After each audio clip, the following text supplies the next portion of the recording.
Hotep, everybody. Hey, this is Michael Imhotep, founder of the African History Network, host of the African History Network show. It is Tuesday, March 21st, 2023, and we are live. I'm a talk show host, researcher, lecture writer, and historian.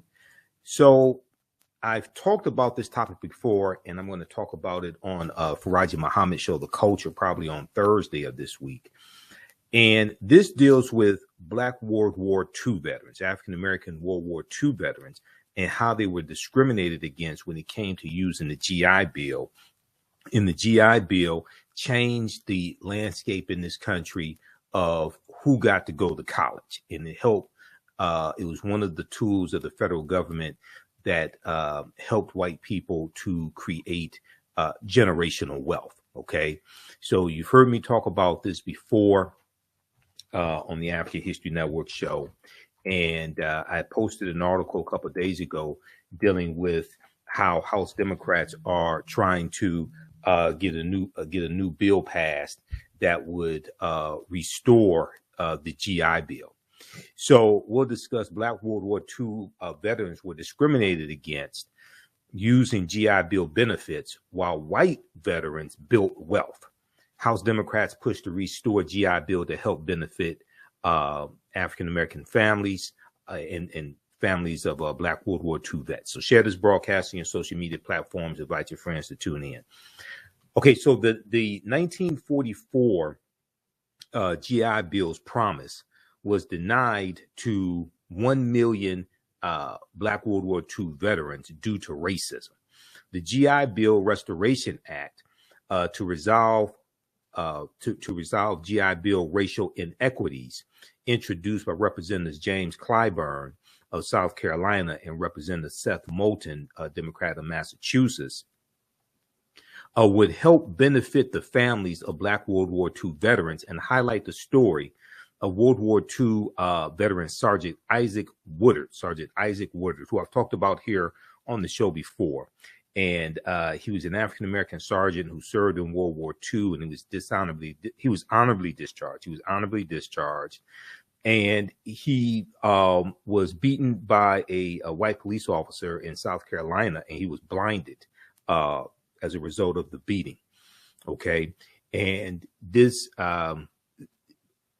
he was blinded in 1946, and the attack on Sergeant Isaac Woodard helped to fuel the modern day civil rights movement. All right. Now, this is one of the policies that would help repair the damage of 246 years of slavery, decades of Jim Crow segregation, redlining, housing discrimination, racism, segregation when it comes to home ownership, getting jobs, college tuition, bank loans, etc. Okay. So this is what we're going to discuss today. And also, we're celebrating the 13th year anniversary of the African History Network show, first broadcasted March 10th, 2010. This is the 13th year. This month is the 13th year anniversary of the African History Network show. So we're celebrating that as well. And you can help to support the African History Network, help us keep doing the research, stay on the air, keep broadcasting, pay some of the bills, etc. $ the AHN show through Cash App, $ the AHN show through Cash App. Also through PayPal, paypal.me/the AHN show. And then also at our website, TheAHNShow.com. Okay, so let's look at this. Let's look at this history lesson, and we'll talk about the current bill that is being reintroduced as well. So if we look at this article here from history.com, the official website of the History Channel, FDR signs GI Bill. FDR signs GI Bill. Okay. So this takes place towards the end of World War II, and it's right after D-Day in Normandy, June 6, 1944. If we look at this here, June 22nd, 1944, FDR signs GI Bill. On June 22nd, 1944, U.S. President Franklin Delano Roosevelt signs the GI Bill, which was an unprecedented act of legislation designed to compensate returning members of the armed forces, known as GIs. Okay, it stands for government issue, GIs, for their efforts in World War II. Now, as the last of the sweeping New Deal reforms, President Roosevelt's administration created the GI Bill, which was officially known as the Servicemen's Readjustment Act of 1944, the Servicemen's Readjustment Act of 1944. And his administration created this bill hoping to avoid a relapse into the Great Depression. And the Great Depression basically begins in 1929 when you had the stock market crash of October 1929, hoping to avoid a relapse into the Great Depression after World War II ends. President Roosevelt particularly wanted to prevent a repeat of what was known as the Bonus March of 1932, the Bonus March of 1932.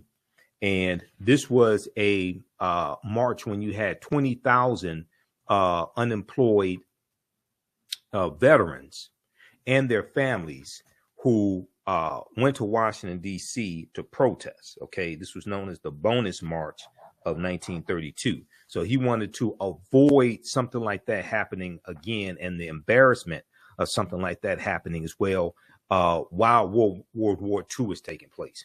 So the American Legion, which was a veterans organization, successfully fought for many of the provisions included in the GI Bill, which gave returning servicemen access to unemployment compensation, low interest home and business loans, and most importantly, funding for education.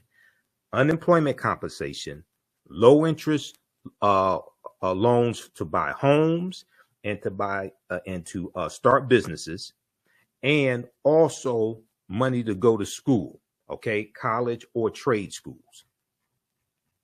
Now, by giving veterans money for tuition, living expenses, books, supplies, and equipment, the GI Bill effectively transformed higher education in America. And this changes, the GI Bill changes largely who gets to go to college, all right?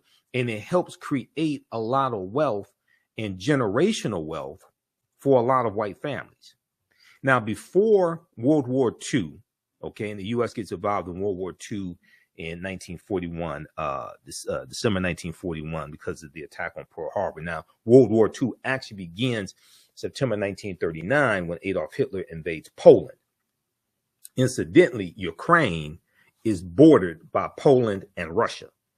So Russia invading Ukraine is in the region where World War II started. So before the war, college had been an option for only 10 to 15% of young Americans, and university campuses had become known as a haven for the most privileged classes, Okay. Now, by 1947, vets made up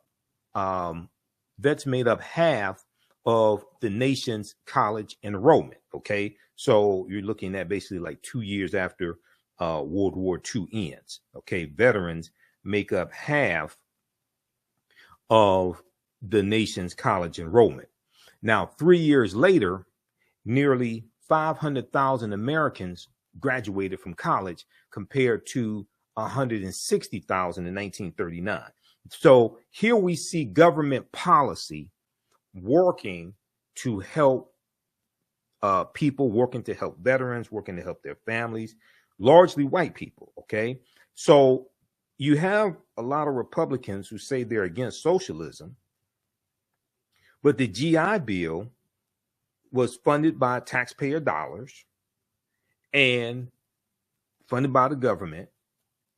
Okay. But this is a type of socialistic program because you have many people contributing to pay for this who can't take advantage of the benefits. And this totally changes who gets to go to college. All right. So 1950, nearly 500,000 Americans graduate from college compared to only 160,000 graduating in 1939, basically before World War II starts. Now, as educational institutions opened their doors to this diverse new group of students, overcrowded classrooms and residences prompted widespread improvement and expansion of university facilities and teaching staffs. An array of new vocational courses were developed across the country, including advanced training in education, agriculture, commerce, mining, and fishing skills that had previously been taught only informally. Now, the GI Bill became one of the major forces that drove economic expansion in America that lasted 30 years after World War II. And when we saw the HR 40 hearing in August of 2019, that's around the 400th year anniversary of August 20th, 1619, when those 20 and odd Africans came into Virginia on the White Lion pirate ship. When we saw the HR 40 hearing in the House of Representatives, a subcommittee in the House of Representatives, Dr. Julian Malveaux, who we've had here on the African History Network show before, Dr. Julian Malveaux talked about the GI Bill and how the GI Bill created untold, how the GI Bill changed who got to go to college and how it created wealth for thousands of white families, and how African Americans were drastically discriminated against when it came to being able to use those benefits that we earned and that our taxpayer dollars were paying for. All right, let's continue here. Okay, so only 20% of the money set aside for unemployment compensation under the bill was given out. Okay, only 20% of the money set aside for unemployment compensation for the bill was given out, as most veterans found jobs or pursued higher education. Low interest home loans enabled millions of American families to move out of urban centers and buy or build homes outside the city, changing the face of the suburbs. So you have the baby boomer generation that basically, 1945, 1946, basically started in 1946. World War II ends. The GIs come back home. They're starting families. They need to buy houses. Okay. And then you have the suburbs being formed. They're going to be allowed to put down 3% down on low interest loans to get to buy houses in the newly formed suburbs. And then you're also going to have the expressway system that's going to be built. And that comes from the U.S. Interstate Highway Acts of 1952 and 1956. And they're going to drive 41,000 miles of interstate highways all across the country. And that's going to run through about 1,600 African-American communities. Okay, and wipe out a lot of our homes, wipe out a lot of our businesses. We see that in the Fillmore district in San Francisco. Okay, 883 businesses wiped out, about 20,000 people displaced, and that they were largely African American. So there was an article that from InTheseTimes.com. Let me see if I can pull this up. InTheseTimes.com that dealt with Detroit's downfall, and it talked about the myth of black misleadership. Detroit's downfall, the myth of black misleadership. That's what the article was originally called. They changed the title of it to half a century after Detroit uprising, city still stranded by capitalism and federal government.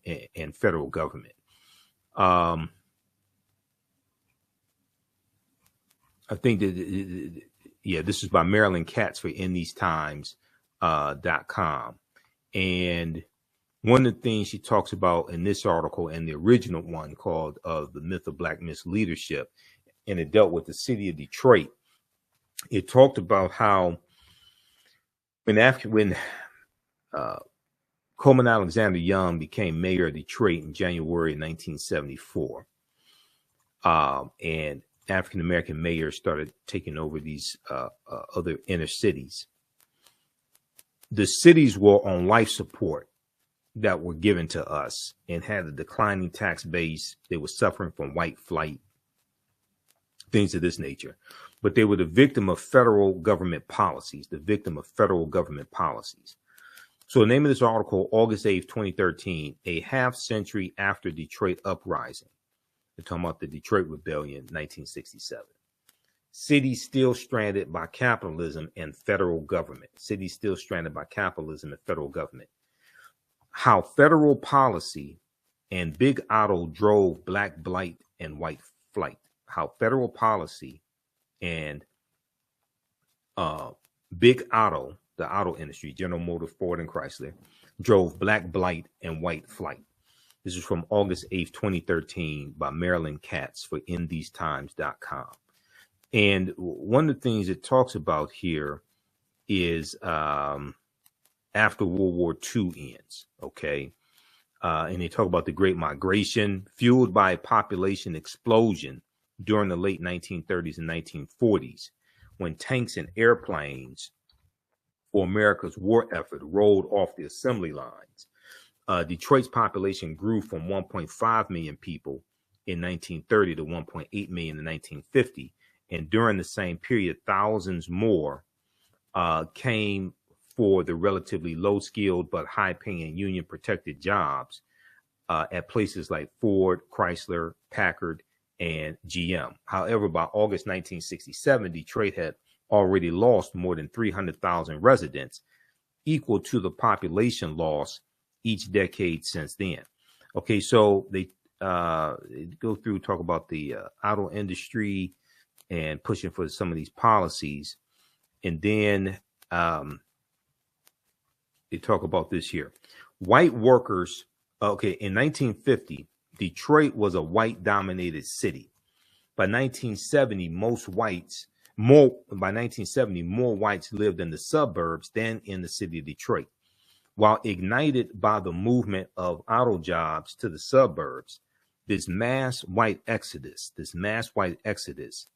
was fueled by the federal government and its policies. This mass white exodus was fueled by the federal government and its policies. In 1949, Congress passed the Federal Housing Act. 1949, Congress passed the Federal Housing Act. For the first time, home ownership required only 3% down for an attractive low interest rate mortgage. The Federal Housing Act guidelines favored mortgages in the new suburban developments that were popping up to meet post-war demand and actively discouraged their use in older inner city neighborhoods. Armed with the new Federal Housing Act product and Veteran Affairs loans, white workers moved with the companies to the suburbs, trading in their houses in what became a racially mixed city in the inner city for a suburban tract home in then virtually all white suburbs. Rather than congregate with others on the way to work in a streetcar, they drove past sprawling suburbs on the new highways, lobbied for by Big Otto and built at taxpayer expense. The expressways, the U.S. Interstate Highway Acts in 1952 and 1956 were lobbied for by the auto industry, General Motors, Ford, and Chrysler especially, and built with taxpayer dollars, and then demolished African-American homes and businesses And then we're being discriminated against when it comes to buying these homes in the newly formed suburbs with government programs like the Federal Housing Act of 1949, but then also the GI Bill. Okay, so we're being discriminated against from using government programs to buy homes in the suburbs, and then the expressways paid for by taxpayer dollars are demolishing our businesses and homes in the inner city. Okay, let's continue. So let's go back to this article here from history.com. FDR signs the GI Bill. And these are some of the things that we talk about in the 12-week online class that I teach on Sundays. Black resistance movements from the Haitian Revolution, U.S. Civil War, Civil Rights Movement, and Black Power Movement, 1800 to 1968. Okay, so our next class is Sunday, March 26, 2 p.m. Eastern Standard Time. Visit our website, TheAHNShow.com, TheAHNShow.com, and you can register for that. That's a 12-week online class that I teach, and I teach the classes on we teach them on Saturdays and Sundays. Okay, Saturday it is 2 p.m. to 4 p.m. Saturday it is Ancient Kemet, the Moors, and the Ma'afa. Understanding the transatlantic slave trade, what they didn't teach you in school. And we deal with thousands of years of history and what leads up to the transatlantic slave trade taking place. And I'll just show you this. We have it right here on the homepage of our website, TheAfricanHistoryNetwork.com. So when you go to the website, it shows you the information about our radio show, Sundays, 9 p.m. to 11 p.m. Eastern Standard Time, the African History Network show. We have a PayPal, Cash App information there so you can support us. And then Ancient Kemet, the Moors, and the Ma'afa, Understand the Transatlantic Slave Trade. Next class is Saturday, March 25th. Click right here to register. We do the sessions live. All the sessions are archived and recorded. You can go back and watch it anytime. And even after the course is over with, you have full access to the course. We have a bundle pack of classes, so you can register for both classes for only $120. It's a $300 value. And this is the class I teach on Sundays. Black resistance movements, Haitian Revolution, Civil War, Civil Rights Movement, Black Power Movement. Okay, so you can register for those. And we get deep into the history. These are 12-week online courses. I do a PowerPoint presentation. We have book references, articles, video clips. So most people have never seen history taught like this before. We have tons of documentation for it as well. And you can use this information with your children also. I would say the content is PG-13. So you can use the information with your children also. Okay. So that's at our website, TheAfricanHistoryNetwork.com. And as soon as you register, you can start watching the content. And then you can join us live in the class on Saturday and Sunday. Okay, let's continue here.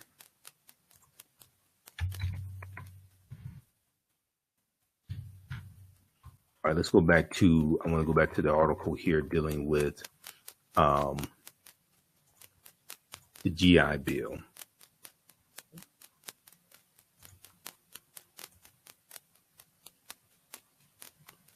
All right, let's see here.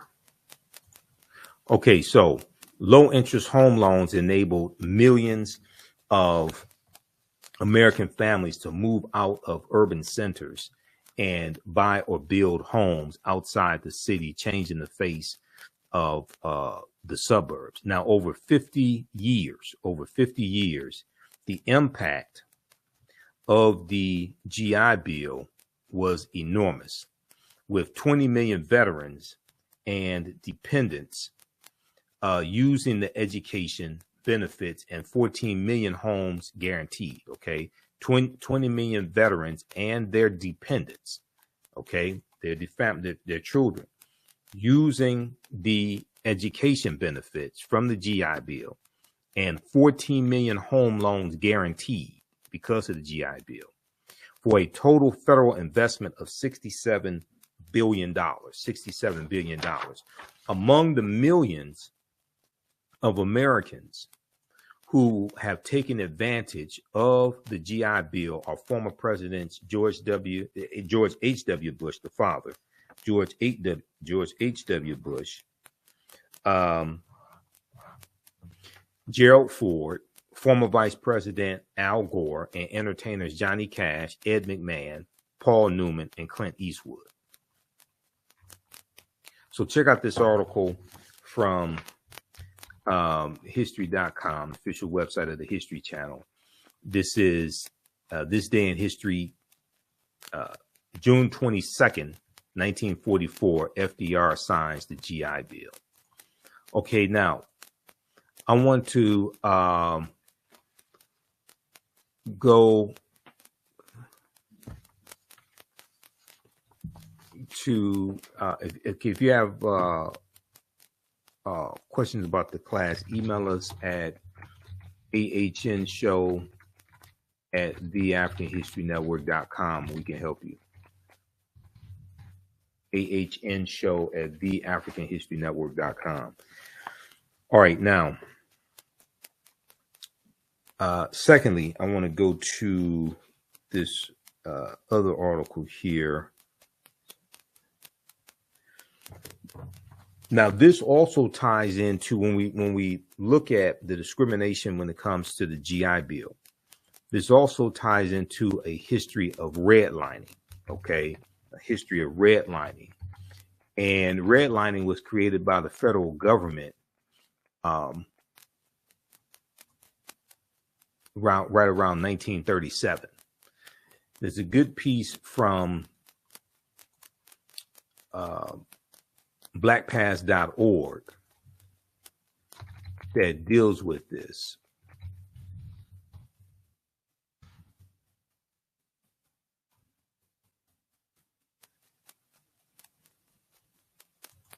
Let's see, let's pull up this piece from blackpast.org. And this deals with understanding government policy. So when we talk about repairing the damage of a legacy of 246 years of slavery, decades of Jim Crow segregation, redlining, housing discrimination when it comes to getting bank loans, home loans, funding to go to college, etc., you have to change those laws and policies that were put in place that discriminated against us. Just cutting the check doesn't address that, okay? Because those laws and policies that maldistributed wealth, power, and resources and continue to inflict harm, those policies will still be in place if you don't correct them. You have to correct those laws and policies that maldistributed the wealth, power, and resources. One of them is dealing with the GI Bill. Just giving cash payments doesn't address that harm, because the laws and policies will still be in place. And after you spend the money's gone, and you're still being hurt by those policies. That's why we have to have comprehensive reparations, okay? Not just cash payments. Cash payments can be part of overall comprehensive repairing of the damage, or restitution, or correcting structural inequities, because we need to take the term reparations out of the discussion and just focus on the policies that we need to get, the policies that we want in place. Just focus on that, as opposed to talking about reparations, because then reparations gets attacked because then it's associated with slavery and things like this. What we really should do is push the policies that we need to be in place to repair the damage and correct the harm that was done,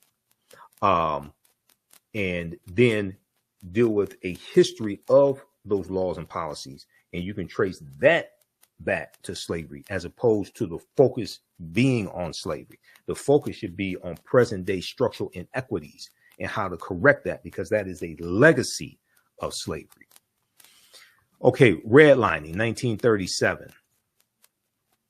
This is from blackpast.org. Redlining refers to a discriminatory pattern of disinvestment and obstructive lending practices that act as an impediment to home ownership among African Americans and other people of color. Okay, banks use the concept to deny loans to homeowners. Banks use the concept to deny loans to homeowners and would-be homeowners who lived in these neighborhoods.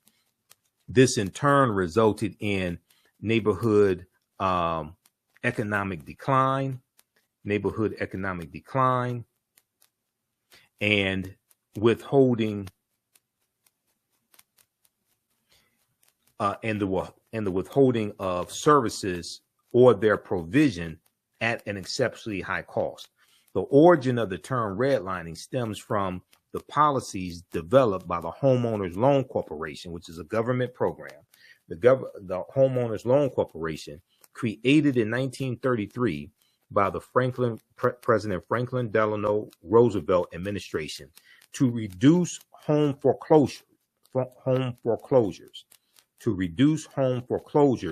during the Great Depression, and then institutionalized by the 1937 U.S. Housing Act, which established the Federal Housing Association, FHA, the Federal Housing Association. Now, federal housing agencies, including the Homeowners Loan Corporation and the Federal Housing Association, determined whether areas were deemed unfit for investments by banks, insurance companies, savings and loan associations, and other financial companies. The areas were physically demarcated with red shaping on a map. Okay, they drew red lines around areas in the inner city where African Americans live. Okay, and green lines around out in the suburbs.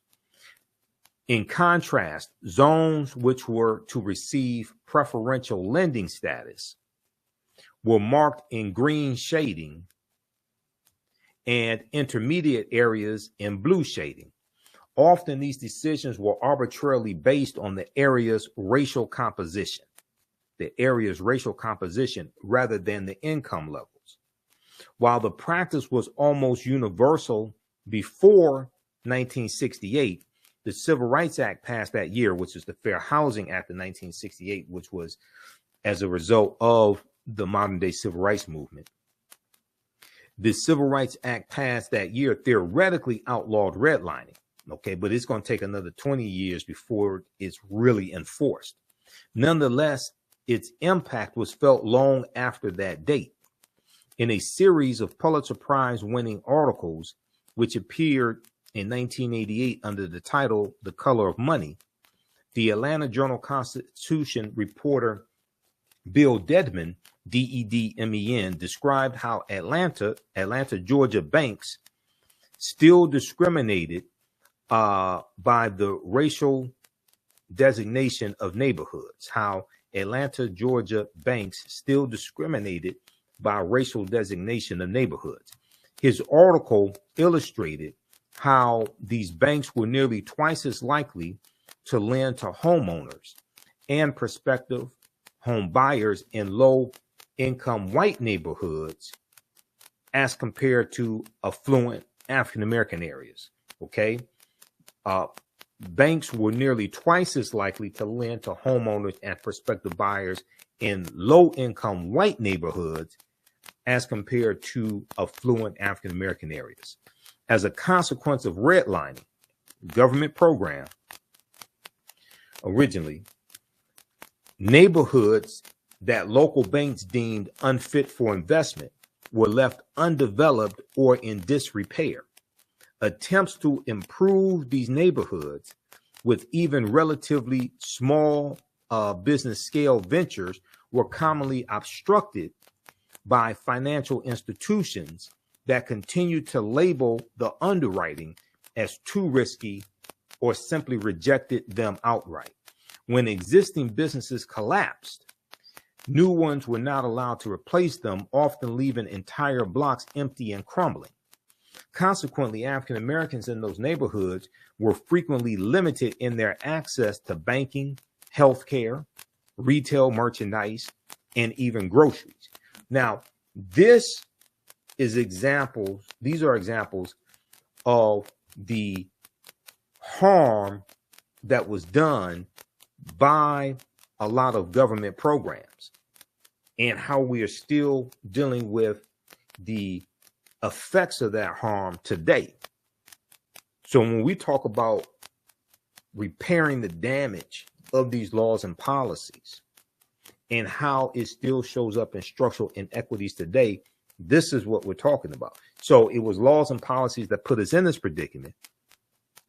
is going to be laws and policies to take us out of this predicament, as one of my teachers, Dr. Claude Anderson, correctly states. You have to understand the history of how all this was shaped. This is after slavery ends. And the GI Bill is one of the most significant pieces of government legislation that helped create those structural inequities. Okay, one notable exception to this, and still is the proliferation of liquor stores and bars, which seemingly transcended the area's stigma of financial risk. Redlining also led to an appreciable dearth or lack of employment opportunities in these neighborhoods, as prospective small-scale employers were disinclined to locate there. Crime often followed in the wake of these declining neighborhoods, making further investment less likely. These developments created a cycle which seemingly justified the initial redlining practices. Okay, so check this piece out here from blackpast.org called Redlining, 1937. Give some background history on redlining. Okay, and this came from the U.S. federal government. All right, now, then also we can look at this piece, this other piece here. This is from National Public Radio, NPR.org, A Forgotten History of How the U.S. Government Segregated America. A Forgotten History, hold on, let me pull this up. A Forgotten History of How the U.S. Government Segregated America.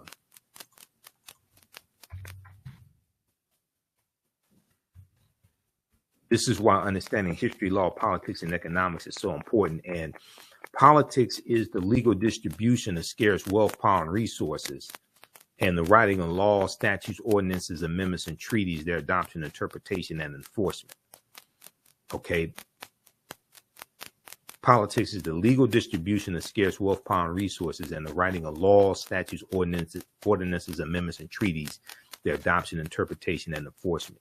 You know, politics influences every aspect of our life.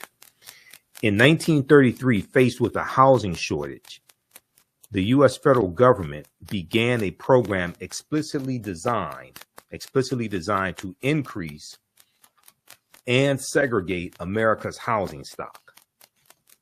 Author Richard Rothstein says the housing programs begun under the New Deal so the New Deal is roughly right around 33, 34 through 1944, 1945. The GI Bill was the last bill in the New Deal. Okay. Author Richard Rothstein says the housing programs begun under the New Deal were tantamount to a, quote, state-sponsored system of segregation, end quote, a state-sponsored system of segregation. The government's efforts were primarily designed to provide housing to white middle class, lower middle class families, he says. African Americans and other people of color were left out of the new suburban communities and pushed instead into urban housing projects. Rothstein's new book, The Color of Law, examines the local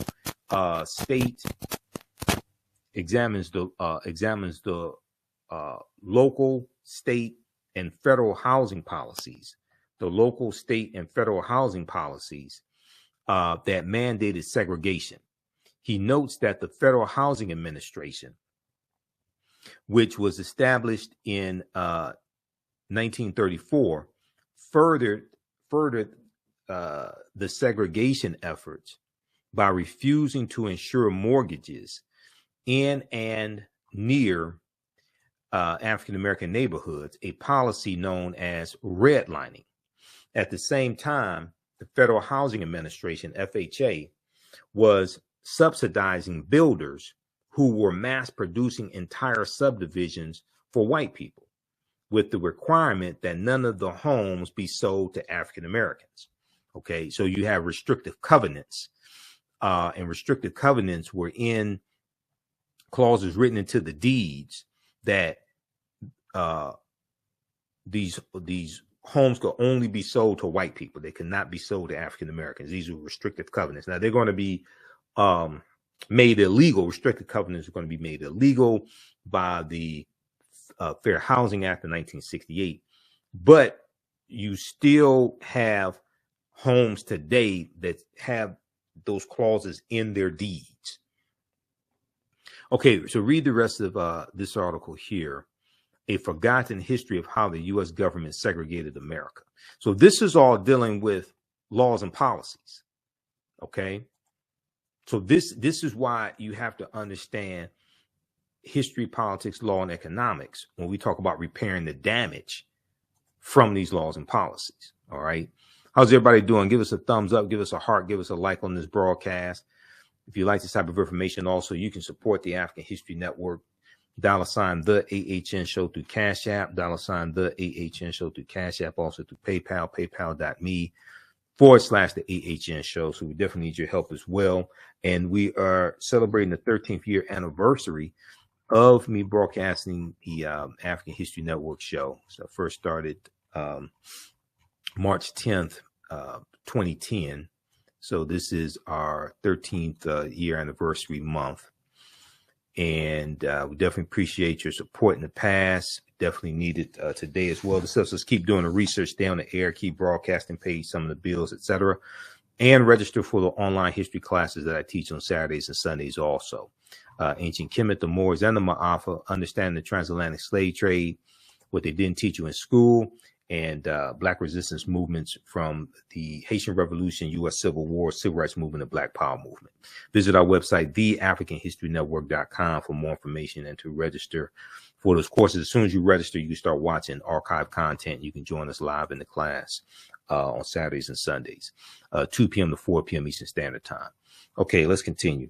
So there was a really good article, another one from history.com, official website of the History Channel. Now, this deals with how the GI Bill's promise was denied to a million Black World War II veterans. And we know they're going to be 1.2 million Black World War II veterans, African-American World War II veterans. Let's look at this article here. Okay. How the GI Bill's promise was denied to a million Black World War II veterans. The sweeping bill promised prosperity to veterans. So why didn't Black Americans benefit? The sweeping bill promised prosperity to veterans. So why didn't Black Americans benefit? This is from April 20th, 2021, originally from June 21st, 2019. Okay, so they talk about an African-American veteran named Eugene Burnett. And he and his wife wanted to buy a home in Levittown in New York. And Levittown is known for racial discrimination, not letting African Americans live there historically. And it was in 1949, he and his wife wanted to buy one of the new homes being built in Levittown.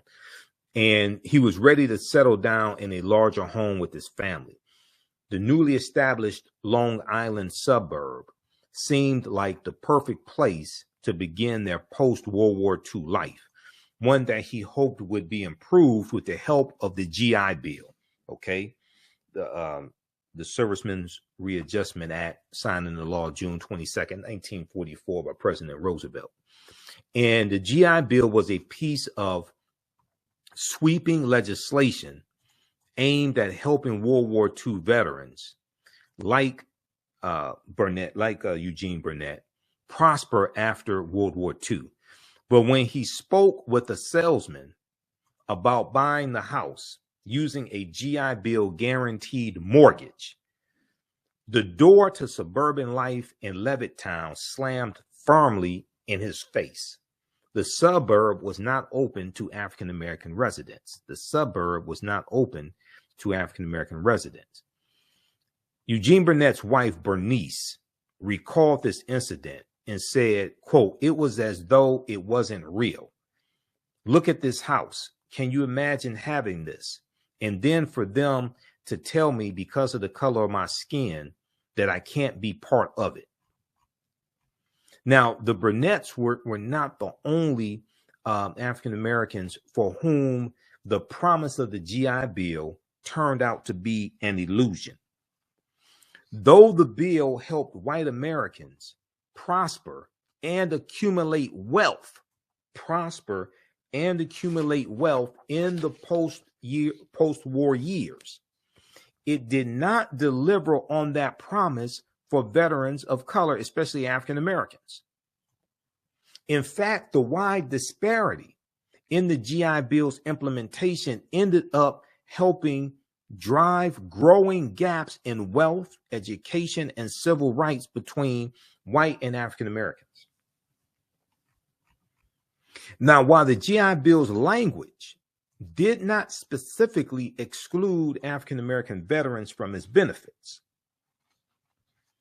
it was structured in a way that ultimately shut doors for 1.2 million African American veterans who had bravely served their country during World War II in segregated ranks, bravely served their country during World War II in segregated ranks. So there was a fear of Black advancement from this government policy by some Southern segregationists, okay? And this changes how the benefits in the GI Bill are going to be distributed. Okay, let's look at this here. And give us a thumbs up, give us a heart, give us a like on this broadcast. How's everybody doing? Follow us here on our Facebook fan page, The African History Network, and our YouTube channel, Michael Imhotep, IMHOTEP. Turn on live notifications so you know when we go live. Subscribe to our channels, please, also. All right, let's continue. How you all like this type of information? Okay, now when lawmakers began drafting the GI Bill in 1944, some Southern Democrats feared that returning Black veterans would use public sympathy for veterans to advocate against Jim Crow laws. Use public sympathy for veterans to advocate against Jim Crow laws to make sure that the GI Bill largely benefited white people. The Southern segregationist Democrats drew on tactics they had previously used to ensure that the New Deal helped as few African Americans as possible. Now, also, this is before the party realignment completes in about 1968 as well.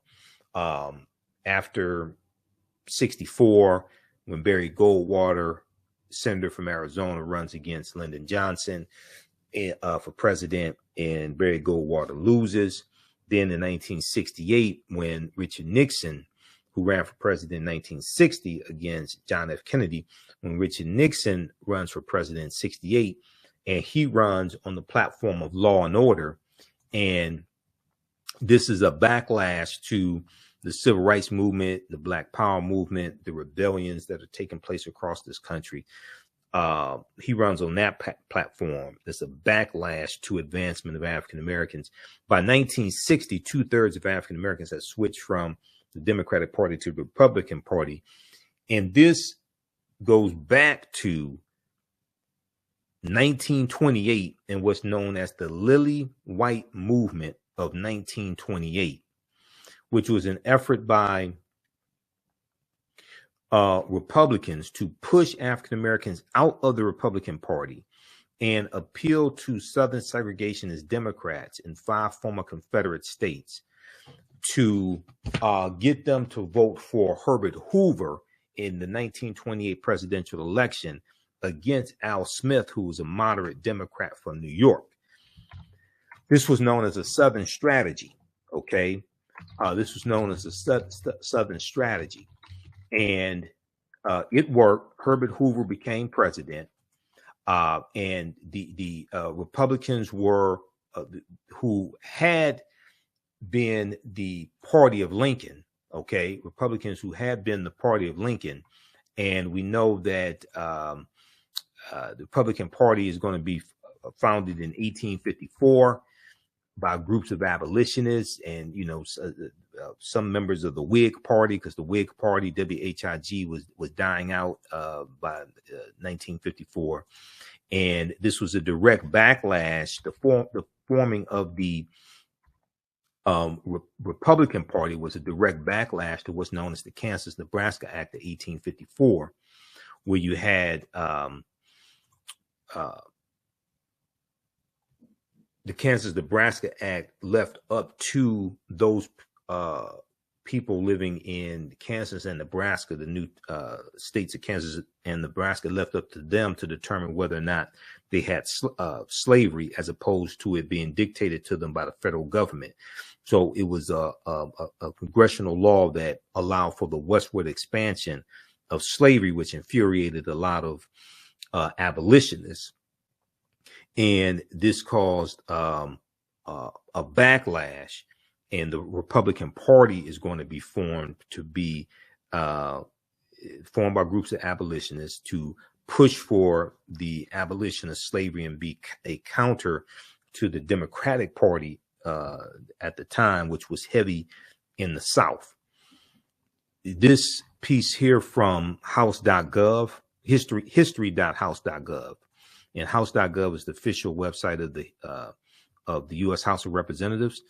This piece right here on party realignment, this deals with the realignment of the political parties, not just the Democratic Party, but also the Republican Party. And that goes back to the Lily White movement in 1928. And it deals with the rise of the Ku Klux Klan in the 1920s and how Republicans were increasingly ignoring the concerns of African Americans and trying to push us out of the Republican Party. And then over time, we started going over to the Democratic Party because we saw them as being more receptive to our needs. And generally speaking, they were more receptive to our needs, even though we were leery of them.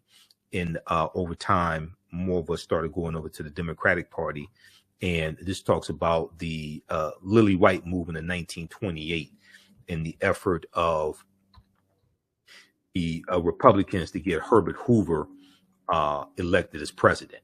Okay, so that's what that's where that goes to. It wasn't because of the Civil Rights Act of 1964 and the Voting Rights Act of 1968 or the Voting Rights Act of 1965. That's not why African Americans switched from the Republican Party to the Democratic Party.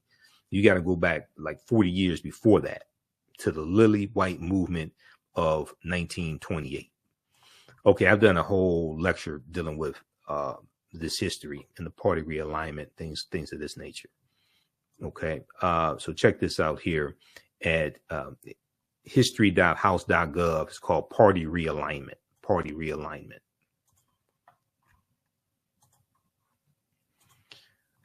All right, let's continue.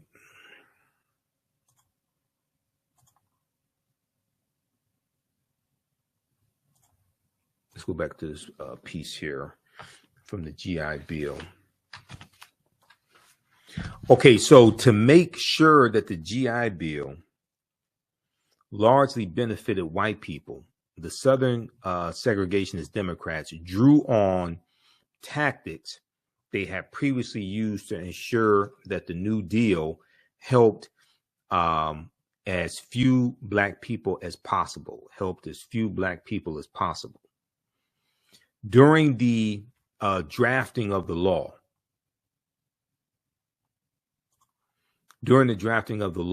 the chair of the House Veterans Committee, Mississippi Congressman John Rankin, who was a virulent racist, Mississippi Congressman John Rankin, he was a Southern segregationist Democrat and a virulent racist.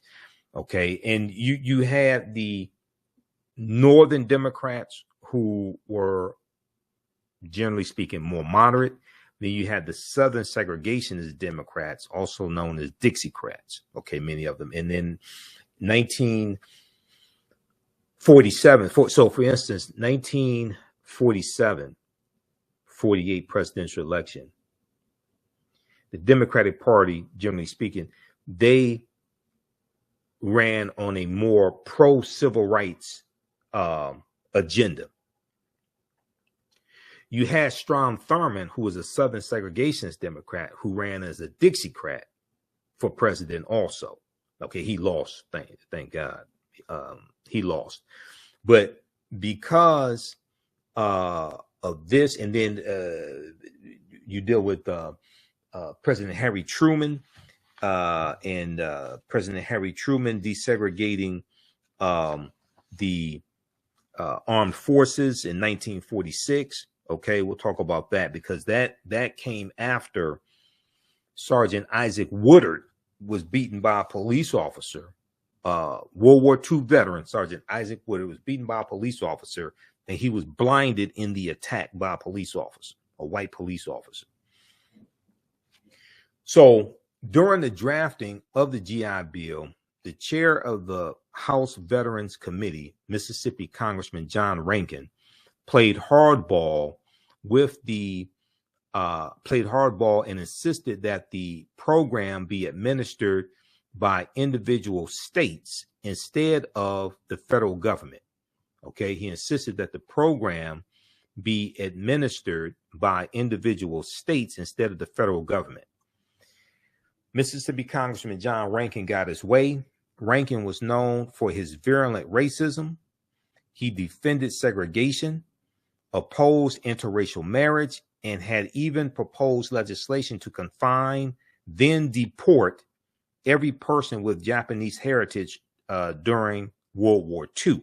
Okay, so we know that took place about 1942, 1945, 46 or so.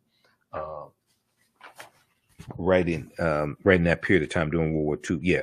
So, well, they said 1941, December 7, 1941 to June 30 of 1946.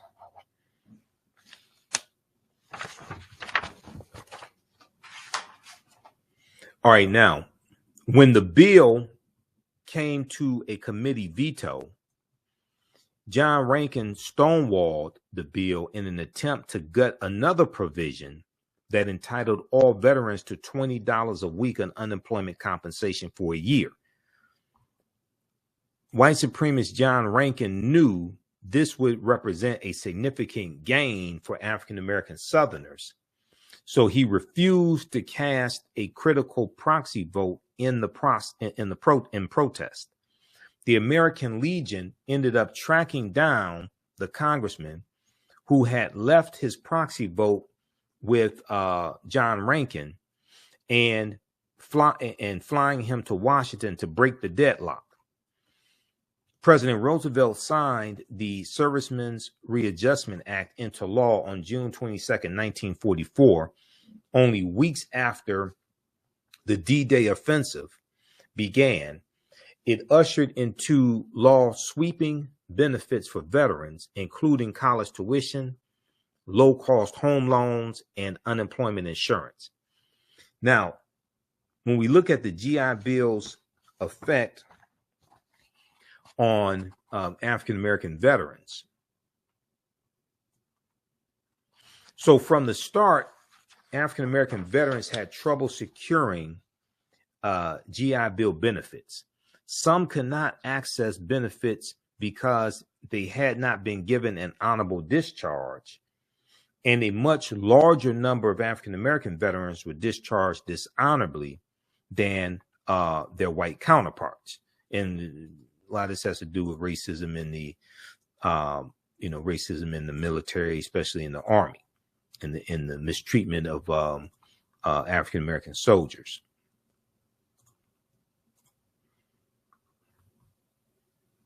All right, let's continue. And a much larger number of Black veterans were discharged dishonorably than white counterparts. Now, veterans who would qualify could not find facilities that delivered on the bill's promise. Like for education facilities. Black veterans in vocational training program at a segregated high school in Indianapolis were unable to participate in activities related to plumbing, electricity, and printing because adequate equipment was only available to white students. Okay, Black veterans in a vocational training program at a segregated high school in Indianapolis were unable to participate in activities related to plumbing, electricity, and printing because adequate equipment was only available to white students. So this gets into getting beyond just the bill, but the capacity of institutions to be able to fulfill what the bill offers, to have the equipment, to have the capacity, to have the number of classrooms, to have the number of professors or teachers, to be able to handle the influx of students coming in.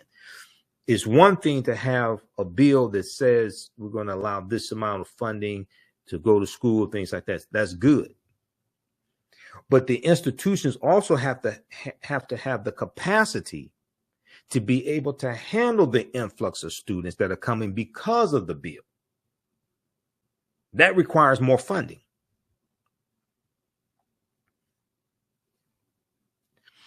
Simple intimidation kept others from enjoying GI Bill benefits.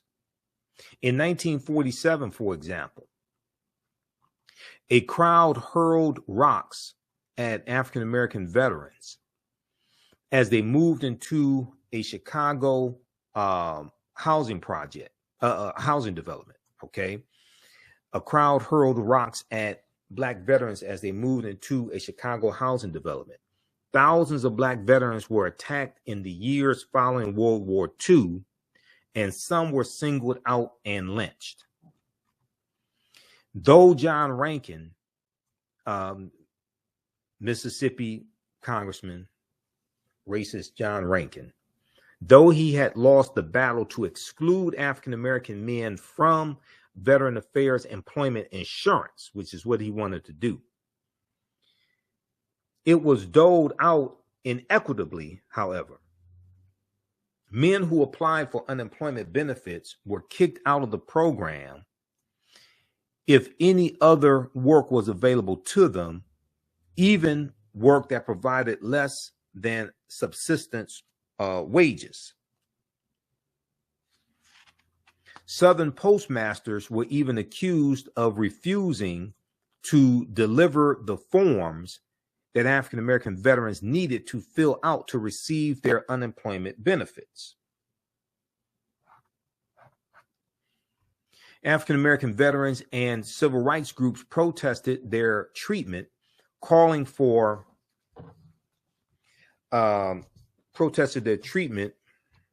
a second, close this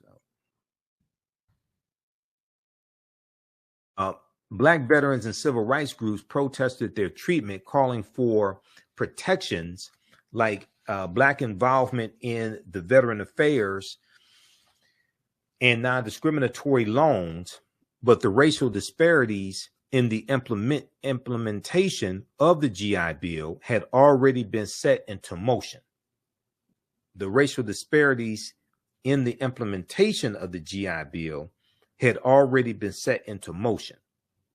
As the years went on, white veterans flowed into newly created suburbs, as I talked about, where they began amassing wealth in skilled positions. But African-American veterans lacked those options. The majority of skilled jobs were given to white workers. The majority of skilled jobs were given to white workers. Now, here's a picture here of Staff Sergeant Herbert Ellison explaining the GI Bill of Rights to African-American members of the Quartermaster Trucking Company. Okay, so this is probably 1944, 1945. Now, a white post-war housing boom and redlining in black neighborhoods. Okay, so this gets into what I was talking about dealing with redlining. The post-war housing boom almost entirely excluded African Americans, most of whom remained in cities that received less and less investment from businesses and banks. Though the GI Bill guaranteed low-interest mortgages and other loans, they were not administered by the VA itself. Thus, the Veteran Affairs Office could co-sign, but not actually guarantee the loans.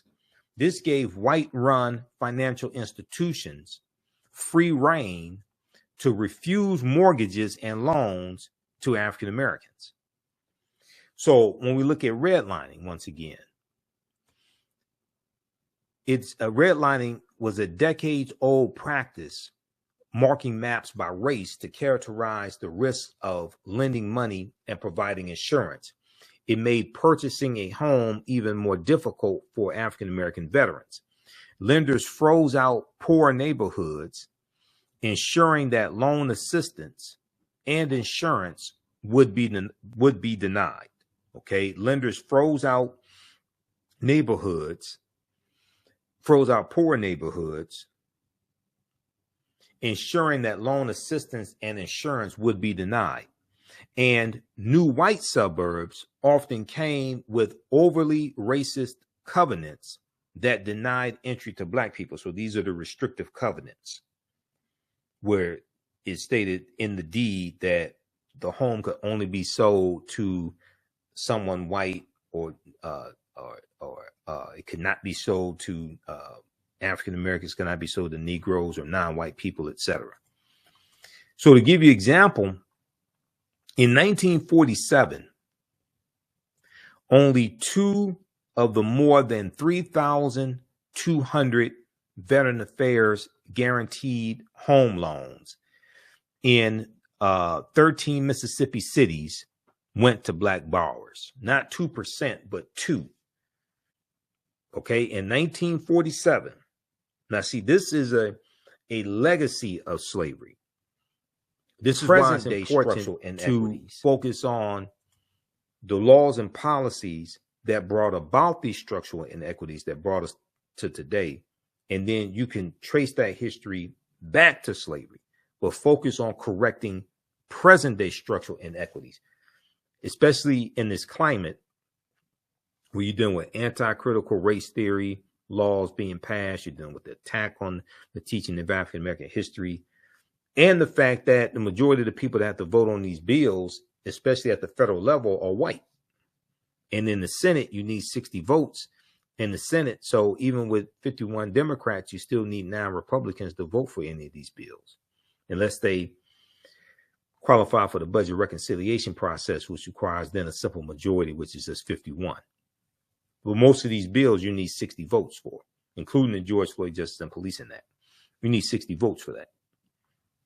And then you're done with the coup plotter Republicans controlling the House of Representatives. Okay. And you only have 212 Democrats in the House, basically 212. So you need 6 Republicans to vote for any bill to get it passed in the House. If all the Democrats vote for a bill, you're going to need 6 Republicans to vote for it. And you're going to need, Speaker of the House of Representatives, punk ass Kevin McCarthy, to bring it to the House floor for a debate and a vote, because he's a Speaker of the House, so he controls which bills come to the floor for a debate and a vote, and the bill would have to be voted out of committee in the first place, and Republicans control all the committees in the House of Representatives. Okay, because they have more seats in the House because of the 2022 midterm elections. All right, now, in 1947, Okay, so basically 2 years after World War II ends, only 2 of the more than 3,200 Veteran Affairs guaranteed home loans in 13 Mississippi cities went to African American borrowers. Only 2 out of 3,200. Quote, these impediments were not confined to the South, end quote, notes historian Ira Katznelson.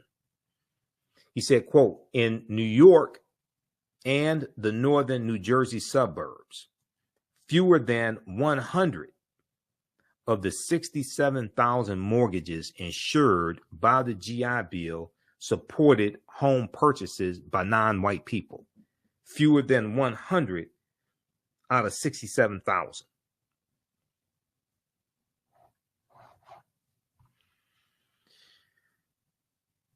So there was a failure to receive GI Bill education benefits also, not just getting loans to buy homes or loans to start businesses, but also education benefits.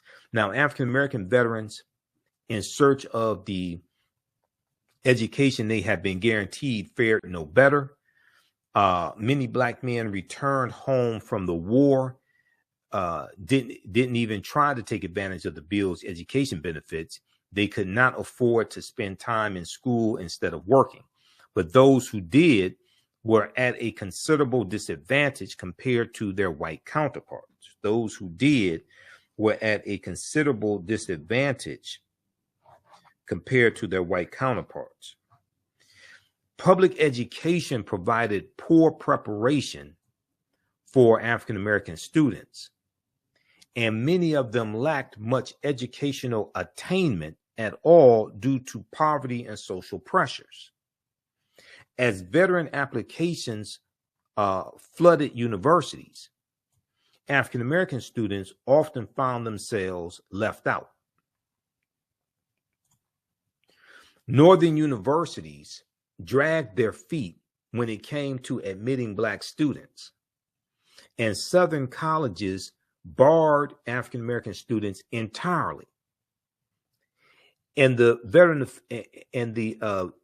Affairs Office itself encouraged African American veterans to apply for vocational training instead of university admission, and arbitrarily denied educational benefits to some students.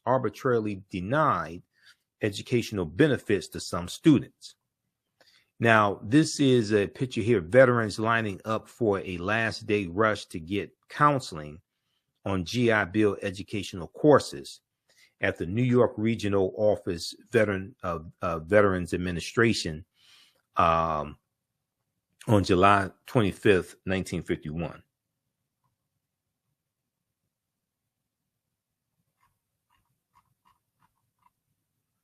Now, those students who did try to attend college found doors closed at every turn.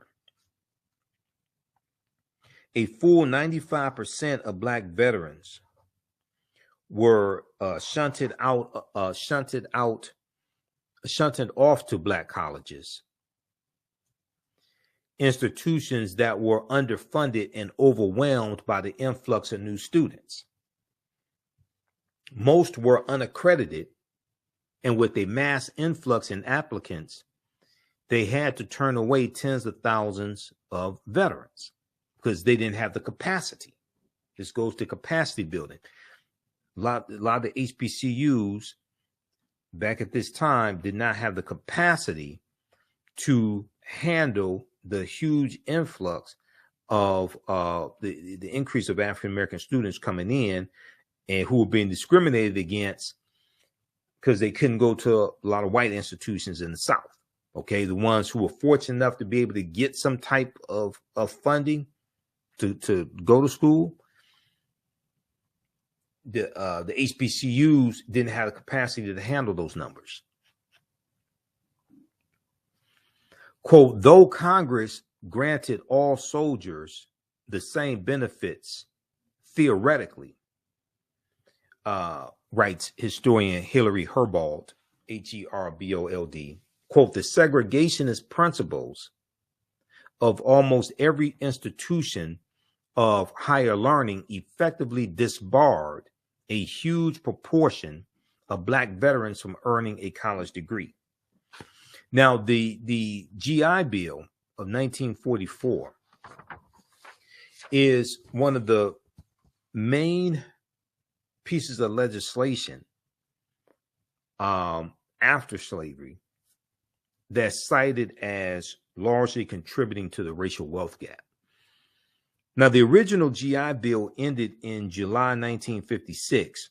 By that time, nearly 8 million World War II veterans had received education or training, and 4.3 million home loans were handed out worth $33 billion. Okay, nearly by 1956, nearly 8 million World War II veterans had received education or training, and 4.3 million home loans went out to World War II veterans worth $33 billion, okay, had been handed out. But most African-American veterans have been left behind. As employment, college attendance, and wealth surged for whites, disparities with their African-American counterparts not only continued, but widened. Disparities with their African-American counterparts not only continued, but widened. There was historian Ira Katz-Nelson says there was no greater instrument for widening an already huge racial gap in post-war America than the GI Bill. Now, today, a stark wealth gap between African-American and white Americans persists. The median income for white households in 2019, this is median income, not net worth. Median income for white households in 2019, $76,057, according to the U.S. Census, and for African-American households, $46,073. Okay. Now, when you look at net worth, median household net worth, is like for 2019, it was like 17,000 for African-American households and about 170,000 for white households. That's median net worth, not average net worth. Median is a statistical measure where 50% of the population is below that point and 50% is above that point. Check out this article here from history.com, official website of the History Channel, how the GI Bill's promise was denied to 1 million Black World War II veterans. Okay, that's at history.com.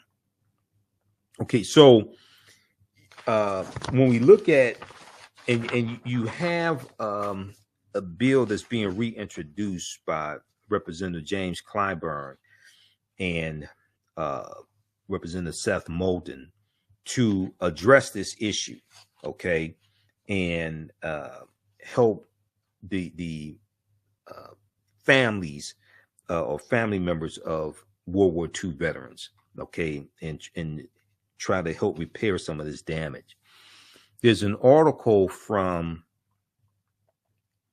thegrio.com, and I mentioned it briefly on the African History Network show this past Sunday.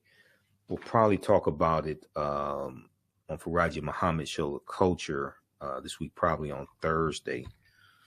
I should be on Thursday. They had technical difficulties. Was going to be today, but he was having technical difficulties, so I wasn't on the show today. They didn't broadcast at all today. Let's look at this here. How's everybody doing? How you all like this type of information? We have Vanessa, we have Tony watching, LaShonda. Give us a thumbs up, give us a heart, give us a like on this broadcast. Also, we're celebrating the 13th year anniversary of the African History Network show, of me broadcasting the African History Network show. First started March 10th, 2010. And you can support us in our work as well as we continue to educate, empower, and inspire people of African descent throughout the diaspora and around the world, because right now it's correct wrong behavior. You can support us at $ TheAHNShow through Cash App and through PayPal, paypal.me/TheAHNShow, or visit our website, TheAfricanHistoryNetwork.com, TheAfricanHistoryNetwork.com, because we have the information on the homepage of our website. We have the links there.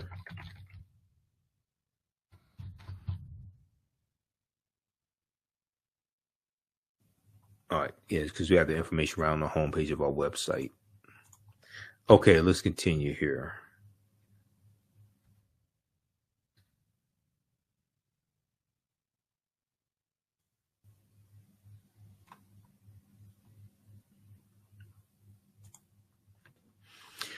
All right, now, if we look at this piece here from thegrio.com,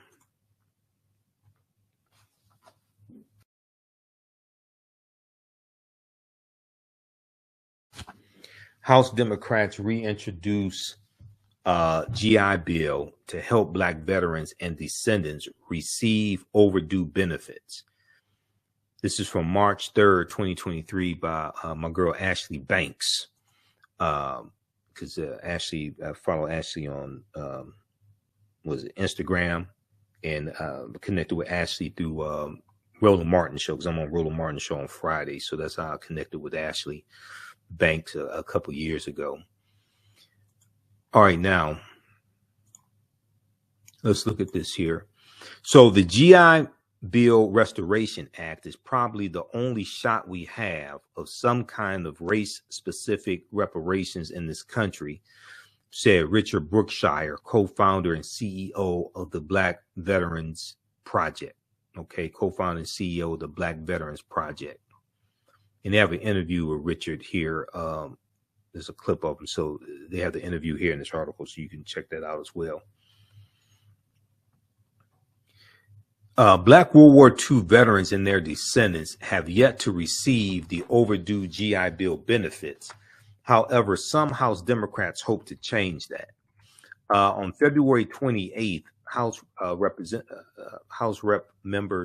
Representative members James Clyburn, Democrat of South Carolina, and Seth Moulton, Democrat of Massachusetts, reintroduced the Sergeant Isaac Woodard Jr.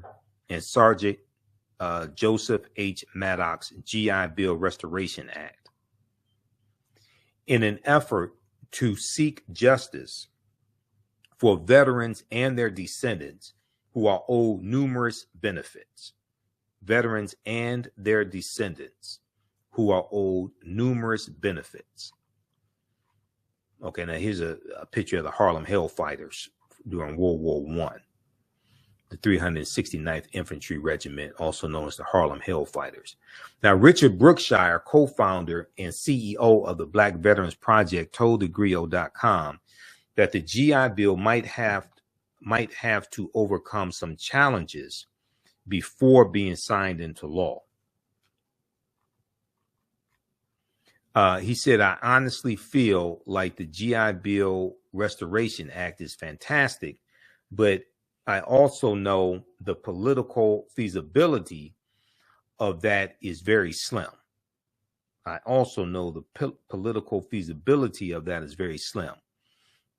In most respects, because of the cost, and then because there seems to be some level of disagreement about whether or not passing a piece of targeted racial policy like that would withstand judicial review. End quote.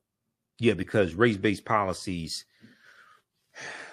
at the federal level are illegal based upon Title VI of the 1964 Civil Rights Act, Section 601, which is non-discrimination of federally assisted programs. Okay, so this is why they would they have to be careful. This is why they made a change in this reiteration of the GI Restoration Act. I'll come to that in just a minute. You can read the Civil Rights Act of 1964 at archives.gov.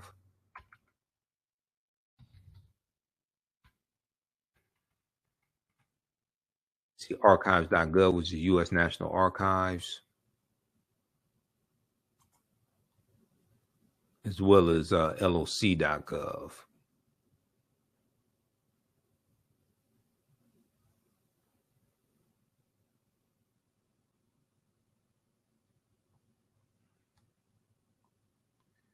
Let me see, where is that?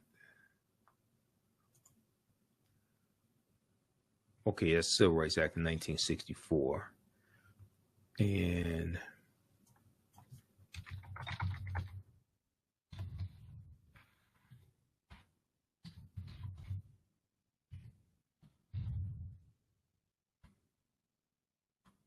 okay, well, I'll have to pull that up here.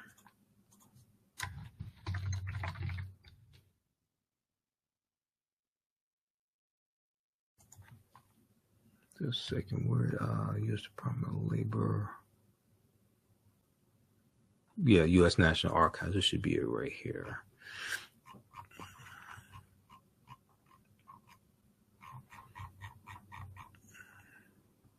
Okay, U.S. National Archives. This is archives.gov.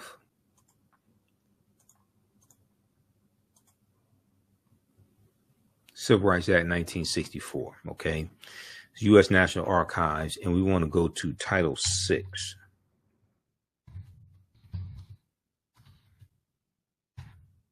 Non-discrimination and federally assisted programs. Section 601. No person in the United States shall, on the ground of race, color, or national origin, be excluded from participation in, be denied the benefits of, or be subjected to discrimination under any program or activity receiving federal financial assistance. Okay, so this is why race-based policies at the federal level are illegal.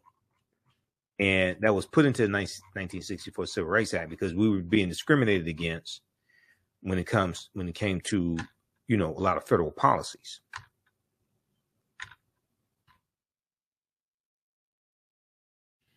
That's Title VI of the 1964 Civil Rights Act, non-discrimination and federally assisted programs. That's Section 601. So you can check that out at archives.gov. Okay, let's continue here.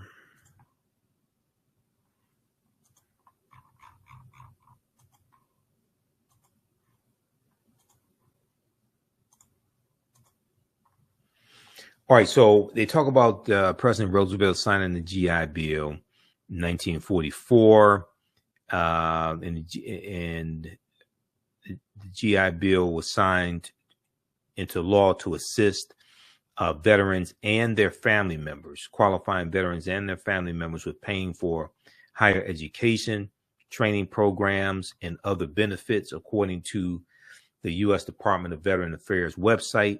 Yet many African-American veterans did not receive any benefits after putting their life on the line for the United States. Quote, these Black veterans who served their country, who died, whose families are still trying to recoup, and they can't even get the benefits from what they deserved only because they were Black. It's a shame and disgrace, said Lee. Representative Barbara Lee. She recently spoke to thegrill.com and called it a disgrace, how the African American veterans were treated. She said the Black veterans who served their country, who died, whose families are still trying to recoup, they can't even get the benefits from what they deserved only because they were Black. It's a shame and a disgrace. She's also running for a U.S. Senate in California in the 2024 election. Now, this latest measure was named after Sergeant Isaac Woodard and Sergeant Maddox to honor the two black sergeants who faced discrimination in the U.S. after serving in World War II. On February 12, 1946, just hours after being honorably discharged from the United States Army, a South Carolina police officer violently assaulted 26-year-old Isaac Woodard and left him permanently blind.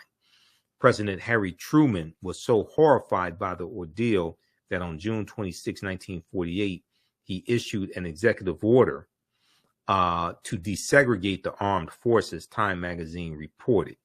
Okay, so this deals with, I want to go to this other article here from the Washington Post. And this deals with the beating of Sergeant Isaac Woodard in 1946. February 12, 1946, this right here. A black World War II veteran was beaten and blinded, fueling the civil rights movement. A new documentary explores how Isaac Woodard changed America. Now, this is from March 31st, 2021, okay, by Deneen L. Brown for the Washington Post. She writes some really good articles for the Washington Post. Okay, now here's Sergeant Isaac Woodard after he was beaten. Okay, World War II veteran Isaac Woodard after he was blinded in an assault by police. This picture's from the Library of Congress. In February of 1946, Sergeant Isaac Woodard, a decorated black soldier just returning from World War II, rode a Greyhound bus heading home to South Carolina. Sergeant Isaac Woodard had just been honorably discharged from the Army and was still wearing his uniform, and he asked the bus driver to stop so that he could use the restroom. The driver reluctantly pulled over, calling Sergeant Isaac Woodard boy. Woodard, who had just returned from more than 3 years of military service in the Pacific, stood up for himself and other African-American veterans, telling the driver not to talk to him like that. He said, "I'm a man just like you." At the next town, which was Batesburg, South Carolina, the white driver of the Greyhound bus called the police. The Batesburg police chief pulled Sergeant Isaac Woodard off the bus and immediately began beating him, plunging a blackjack into each of Sergeant Isaac Woodard's eye sockets and blinding him. This is the white police chief there in Batesburg, South Carolina. Okay, now Sergeant Isaac Woodard was taken to jail, where he would later explain that someone poured whiskey on him to say that he had been drunk. He spent the night in excruciating pain. The next morning, he was taken to court and ordered to sign papers that he could not see or read. A new documentary, which came out in 2021, right around March, April 2021, a new documentary called The Blinding of Isaac Woodard, directed by Jamila Ephron, Ephron, and narrated by Andre Holland, premiered Tuesday on American Experience on PBS. The documentary explores the story of Isaac Woodard's life and how the beating fueled the civil rights movement and changed the trajectory of U.S. history. Okay, now let's see. If we continue here, I'm going to skip over some of this. The documentary uncovers how a single individual can be the spark that ignites a movement and creates a seismic shift in public opinion, said Camille George, the film's executive producer. Although his name is little known today, Sergeant Isaac Woodard's story change hearts and minds and the law of the land, because this is going to lead to the desegregation of armed forces. Okay, now 2 months after Sergeant Isaac Woodard was blinded, he traveled to New York City, where he met with Walter White, executive secretary of the NAACP. The NAACP's legal team, led by Thurgood Marshall, had been looking for civil rights cases that could dramatize the impact of Jim Crow laws, lynchings, white supremacy, police brutality, and racial violence committed against people, against African Americans, racial violence committed against Black people. And here's a picture of Thurgood Marshall. This is from 1958 outside the U.S. Supreme Court. Now, hundreds of African American veterans have been attacked, and an unknown number were lynched. The NAACP offices were filled with harrowing reports of African American veterans lynched. One Black veteran had been murdered for casting a vote in a primary. In July of 1946, 4 Black people, including George W. Dorsey, a distinguished veteran who had served in World War II in the Pacific and North Africa, were beaten, tortured, fatally shot, and hanged from Moore's Ford Bridge in Walton County, Georgia, in what is called the last mass lynching in America. What is called the last lynching in America. This is July 1946, okay, in Walton County, Georgia. They were hung from the Moore's Ford Bridge.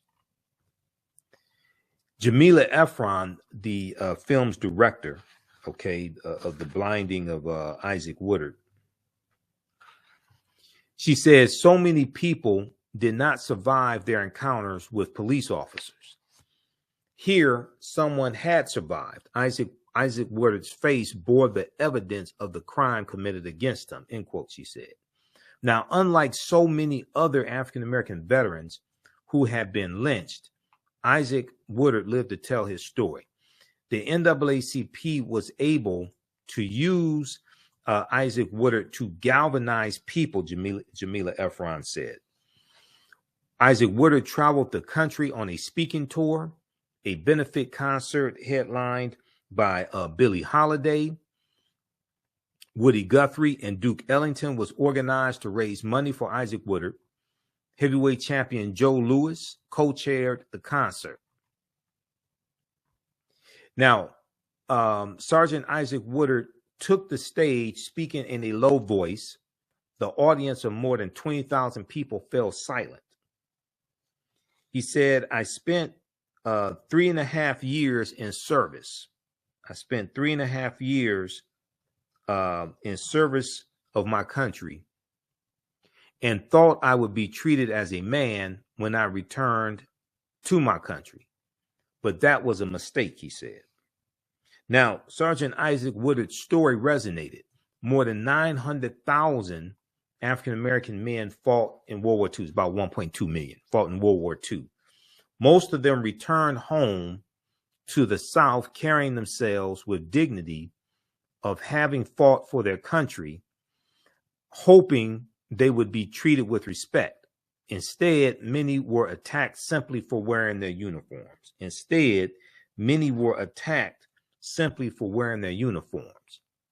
Now, Jamila Efron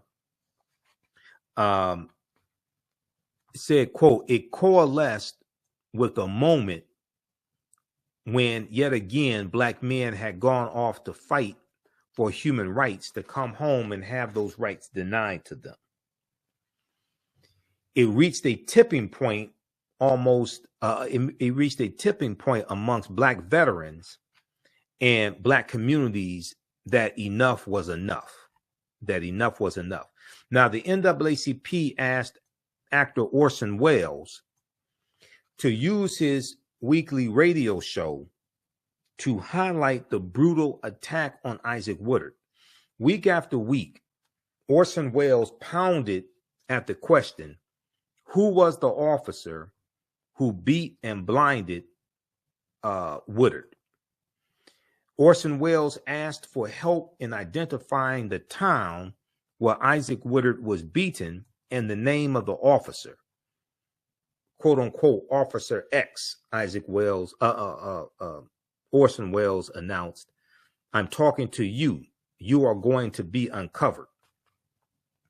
Now, within days, the NAACP received a letter from an African-American soldier who wrote that he was on the bus when Sergeant Isaac Woodard was pulled off. The letter writer identified the town where the beating occurred as Batesburg, South Carolina. Orson Welles announced, Officer X, we know your name now. Officer X, we know your name now. Now, here's Isaac Woodard applying for maximum disability benefits, and his mother stands to his right.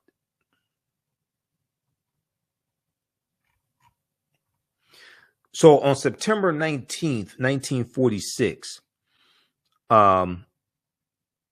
Walter White of the NAACP led a delegation of civil rights leaders to meet with President Harry Truman to urge him to work to pass anti-lynching legislation. Okay, we know federal anti-lynching legislation did not pass until 2022, and it was signed into law by President Joe Biden. That was the Emmett Till anti-lynching bill. When Walter White realizes Harry Truman isn't going to move forward, according to the PBS documentary, he tells the president, also a veteran, who he tells the president, and Truman was also a veteran, the story of Isaac Woodard, and Harry Truman was enraged. Quote, he had taken this meeting with civil rights leaders reluctantly and was prepared to brush them off, Jamila Efron said. When Harry Truman heard about the police attack on Woodard, President Harry Truman said, quote, my God, I didn't know it was this bad. We've got to do something, Jamila Efron said. Now, the next day, President Harry Truman ordered his attorney general to bring federal charges against Batesburg police officer Chief Linwood L. Shull, S-H-U-L-L. Okay, Linwood L. Shull, who was charged with violating the civil rights of Sergeant Isaac Woodard by blinding both of his eyes.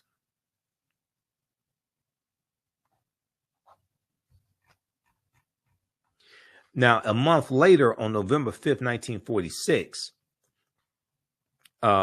Police Chief Linwood L. Shull, his trial began in Columbia, South Carolina. The trial was presided over by Judge Waities, W-A-T-I-E-S, Waring, the son of a Confederate soldier. Okay, Judge J. Waities Waring, W-A-R-I-N-G. He was the son of a Confederate soldier. During the trial, and now South Carolina is where the Civil War started also, by the way, April 12, 1861. Now, during the trial, Isaac Woodard testified that he was pulled off of the interstate bus on the night of February 13th, 1946 in Batesburg, South Carolina. Shull was waiting for him at this bus door, he said, and struck him before he could say anything, according to a 1946 United Press news article. Quote, two war veterans, a Negro and a white, who were discharged at Augusta the same day as Isaac Woodard and rode on the bus with him, testified that the Negro was not drunk and had not created a disturbance. The all-white jury deliberated only 15 minutes before acquitting Police Chief Linwood L. Shaw. Okay, can you believe that? This is South Carolina. This is, racist South Carolina in 1946. They deliberated for 15 minutes before acquitting the white police chief. Quote, Judge Waring and his wife are appalled at the blatant miscarriage of justice. According to PBS, Waring would devote the rest of his career to the fight against racism. The Warings become the targets of threats and violence. Now, on December 5th, 1946, a month after the trial ended, President Harry Truman signed an executive order creating the President's Committee on Civil Rights. On June 28, 1947, President Harry Truman accepted the invitation from the NAACP's Walter White to speak at the organization's annual convention. Okay. He said there's no justifiable reason for discrimination because of ancestry or religion or race or color. He said we cannot any longer await the growth of a will to action in the slowest state of the most backward community. Our national government must show the way, end quote. Now, a month later, on July 26, 1946, President Harry Truman signed executive orders 9980 and 9981, racially integrating the U.S. military and the federal government workforce. Racially integrating the U.S. military and the federal government workforce. And this is going to, especially the federal government workforce, this is going to allow more African Americans to get employed in the federal government and create more upward mobility, especially in subsequent years, like after going to the 50s and then the 60s and the modern day civil rights movement, etc. So that was as a result of Sergeant Isaac Woodard's beating and blinding. And it was President Harry S. Truman who signed those executive orders. Okay, now, if we look here if we go back to the article here from thegrio.com, I want to give you some background history on Sergeant Isaac Woodard, because this bill that's being proposed is partly named after him. Now, according to a press release from Representative James Clyburn's office, Sergeant Maddox was medically discharged from the Army after sustaining an injury. Upon his return to the U.S., he was accepted into Harvard University. However, he was denied tuition assistance. Okay, that's Sergeant Joseph H. Maddox. However, he was denied tuition assistance. The NAACP and Veteran Affairs office advocated on Sergeant Joseph Maddox's behalf to ensure justice was served. Representative James Clyburn's office further highlighted the racial disparities that occurred after President Roosevelt signed the GI Bill into law. He talked about in 1947, only 2 of more than 3,200 home loans administered by the Veteran Affairs Office in Mississippi cities, it was 13 Mississippi cities, went to African-American borrowers. Roughly, Representative Clyburn said roughly 19% of white World War II veterans earned a college degree compared to just 6% of black veterans, end quote. And then he said, black veterans sacrificed for this country because they believed in the promise of justice and equity for all. Yet while the original GI Bill led to decades of prosperity for post-World War II America, this prosperity was not extended to the black service members, end quote. Now, Richard Brookshire told thegrio.com that other discriminatory practices, such as redlining, also contributed to widening the racial wealth gap between African Americans and white veterans. Okay, let's see. Let's go to.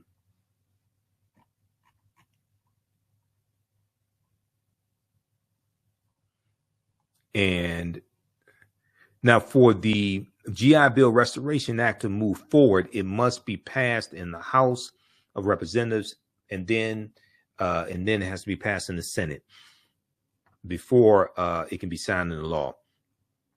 Brookshire told thegrio.com, the GI Bill is probably the only way, the only shot, the GI Bill Restoration Act is probably the only shot we have of some kind of race-specific reparations in this country, and I think it should pass in full. All right, now, February 28th, I think it was February 28th, February 28th, 2023, Representative James Clyburn and Seth Moulton were on Morning Joe on MSNBC, okay? And I want to go to that clip here. How's everybody doing? We'll go to that clip here in just a minute. All right, how's everybody doing? Ali Garrett said, he said every time the Democrats propose a bill to help Black Americans or other minorities, women and the poor, the Republicans just block it, and anybody who is not a heterosexual white man gets no help in America. That's why Republicans have to be taken out of power, and you got to get to so Democrats have to take back control of the House of Representatives. And I'm neither Democrat nor Republican, but I sure as hell ain't stupid. I can see who keeps blocking and voting against policies that are beneficial for us, and I can see who keeps voting for policies that are beneficial for us and who keeps writing those policies. And that's why Democrats have to take back control of the House of Representatives. But also you need to get like 54, 55 Democratic senators so that you can do a carve out to the filibuster in the Senate, or change the filibuster and go back to a talking standing filibuster. Okay, because as it stands now, you have to get 60 votes to get any of these bills passed, unless it's dealing with federal judges. Okay, you have to get 60 votes, and federal judges or U.S. Supreme Court judges, unless it's dealing with judges. And trying to get 60 votes is a tall order in the Senate. All right, now I want to go to this clip here. This is from Morning Joe, and Representative James Clyburn and Seth Moulton are talking about the bill that they are reintroducing. Also, if you like this type of information, you can support the African History Network. $ the AHN Show through Cash App, $ the AHN Show through Cash App, also through PayPal, paypal.me/the AHN Show. And we also have the information on the homepage of our website. And this is our official Cash App account, $ the AHN Show. There's some fake African History Network Cash App accounts out there that I'm still trying to get shut down. This is ours. Our tag is $ the AHN Show, SHOW. When you go to it, it'll say Michael. Make sure my picture there also. These other ones are fake African History Network Cash App accounts. I've identified 5 of them, and they're using versions of our Cash App tag, and they've been stealing money from us. Okay, so it's creating a huge problem. So we have the information right here on the homepage of our website also, and you can just click on our link. And it has our QR code as well for Cash App here. And we have the link for PayPal also. All right. I want to go to this clip here from Morning Joe, where they explain this bill and why it's so important. More than 2 years ago, we spoke with Democratic Congressman Seth Moulton of Massachusetts and Jim Clyburn of South Carolina about a push to restore the GI Bill originally signed into law back in 1944. Right now, they're reigniting those efforts in the new Congress. And join us to discuss that push. It's great having you guys here. Jim, how's it go? Always great to see you, Jim. How's it going? Going very well. Thank you very much for having us this morning. It's always good to hang out with this Joe as well. Yeah, exactly. And how are the efforts for the new GI Bill going? Well, we just reintroduced it for the second time. Seth and I did it last Congress, and we did not get far with it. But, you know, I'm from the area of the country that says, if at first you don't succeed, try and try again. So we're going to make another effort in this Congress, and hopefully we'll get some traction on this bill. It's much needed and worthwhile. Robinson, explain to us exactly what your bill would do and who it would help. Well, if you look at what happened after World War II, many soldiers came back having won a tremendous victory, and a lot of those soldiers were African Americans who fought to win that war on the promise of America. But when they got home, the GI Bill was put in place to basically to educate them, to give housing to them so they could get reestablished back in their communities. But the black soldiers did not get the benefit of it. In New York and New Jersey's suburbs, only 1% of those loans went to African Americans. When you get to just the GI Bill alone in 1947, out of 3,000, only 2, not 2%, 2 went to African Americans. And so you can't pass on the wealth if you don't get the benefits of it. So those soldiers who got the GI Bill, purchased homes, passed on that equity to their children and grandchildren, black soldiers did not get it. And so what we're doing with this legislation is asking for us to visit this issue, take a hard look at what soldiers did not get it, and look at what we can do for their surviving spouses, children, and other relatives. Congressman Moulton, I grew up on a street that is right at the edge of your congressional district. And on my street, when I was growing up, nearly half of the families were recipients and beneficiaries of the GI Bill from World War II. So my question to you, and with Congressman Clyburn there as well, my question to both of you, but start with you, Congressman Moulton, what can we do to publicize, to make known more widely the fact of those benefits of the GI Bill that can be accrued now to people who have been fighting our wars for nearly 20 straight years? Well, it's a great question, because as a Marine veteran myself, someone who would not be here in Congress without the benefits of the GI Bill, and I can say that confidently, I had no idea that this had occurred, that so many black veterans who fought right alongside white soldiers and Marines in World War II were simply denied these benefits that they had earned when they came home. And the two ways to gain wealth in America that everybody knows are getting an education, going to college, and having a home. Those were denied to so many black veterans. But it was actually a Marine in my office who heard about this, brought it to my attention, and that's why I wrote this bill. And when I looked for the first co-sponsor, I looked to the moral leader of our caucus and our Congress, Jim Clyburn, so we can get it across the finish line. We're not doing this because it's politically easy. We're doing it because it's the right thing to do. Then, Congressman Clyburn, what do you have to say about making this more widely known? Well, I think that we have to keep these kinds of efforts going, and we have to put a face on it. Sergeant Maddox, who did not get educational benefits up at Harvard because they did not want to set a precedent.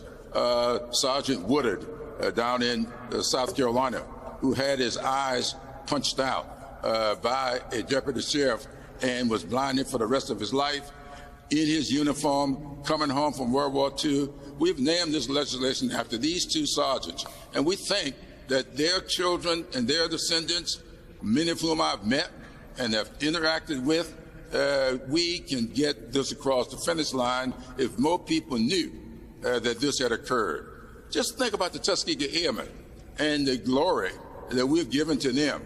Yet they have to be heroes in World War II. Many of them were denied the GI Bill, and we want to rectify that. February 28th, 2023, House Dems push to restore GI Bill to help benefit families of Black World War II vets. Okay, and we'll post the link here to that video also here on the thread of the broadcast.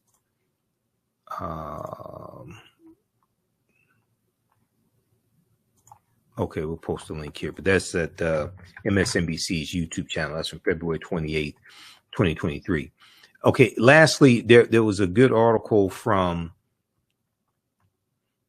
this is NBCWashington.com, NBC News in Washington, Washington, D.C., NBC News, Channel 4, Washington.